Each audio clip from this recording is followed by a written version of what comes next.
కానీ ఈ రోజు ఏ మీడియా కూడా జరిగిన అవమానాన్ని ఎవరో కూడా ఖండించట్లేదు. కానీ లేకపోతే తిరుపతిలో అడ్డు కోసం 10 సార్లు చెప్తారు.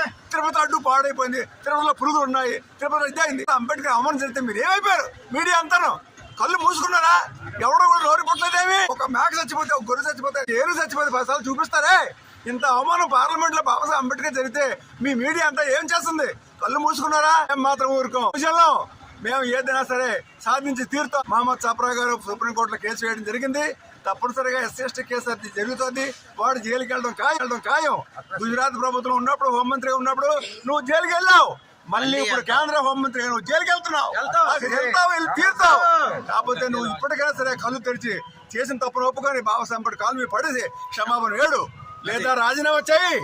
నీకు సిగ్గు లజ్జ ఉంటే రాజీనామా చేయమని చెప్పి మేము డిమాండ్ చేస్తున్నాం. అలాగే SC/ST కేసు డిమాండ్ పెట్టాలని కూడా డిమాండ్ చేయాలి, భద్రప్ చేయాలి. అలాగే ప్రైమ్ మినిస్టర్ ఆఫ్ ఇండియా కూడా చొరవ తీసుకొని